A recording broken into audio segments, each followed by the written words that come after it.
Do not complain. Make every effort to change the things you do not like. If you cannot make a change, change the way you have been thinking. You might find a new solution. Never whine. Whining lets a brute know that a victim is in the neighborhood. Be certain that you do not die without having done something wonderful for humanity. I gave birth to one child, a son, but I have thousands of daughters. You are black and white, Jewish and Muslim, Asian, Spanish-speaking, Native American, and Aleut. You are fat and thin, and pretty and plain, gay and straight, educated and unlettered, and I am speaking to you all. Here is my offering to you. 1. Home. I was born in St. Louis, Missouri, but from the age of 3 I grew up in Stamps, Arkansas, with my paternal grandmother, Annie Henderson, and my father's brother, Uncle Willie, and my only sibling, my brother Bailey. At 13, I joined my mother in San Francisco. Later, I studied in New York City. Throughout the years, I have lived in Paris, Cairo, West Africa, and all over the United States. Those are facts, but facts to a child are merely words to memorize. My name is Johnny Thomas. My address is 220 Center Street. All facts, which have little to do with the child's truth.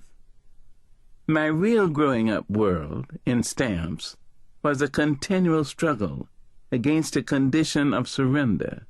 Surrender first to the grown-up human beings who I saw every day, all black and all very, very large. Then submission to the idea that black people were inferior to white people, who I saw rarely.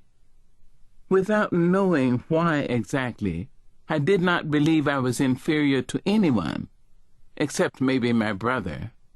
I knew I was smart, but I also knew that Bailey was smarter, maybe because he reminded me often, and even suggested that maybe he was the smartest person in the world. He came to that decision when he was 9 years old.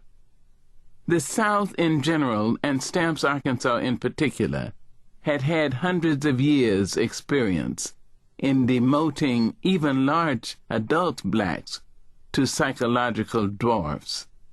Poor white children had the license to address lauded and older blacks by their first names, or by any name they could create. Thomas Wolfe warned in the title of America's great novel that you can't go home again. I enjoyed the book, but I never agreed with the title. I believe that one can never leave home.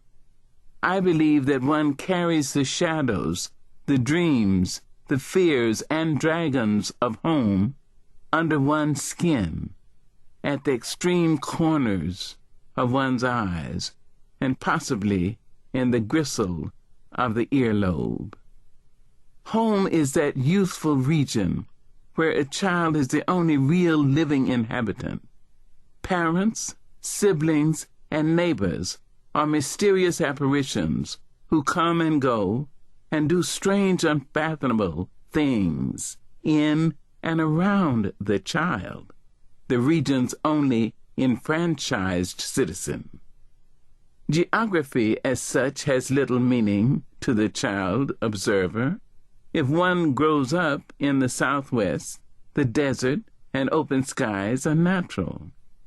New York, with the elevators and subway rumble and millions of people, and Southeast Florida, with its palm trees and sun and beaches, are to the children of those regions the way the outer world is, has been, and will always be.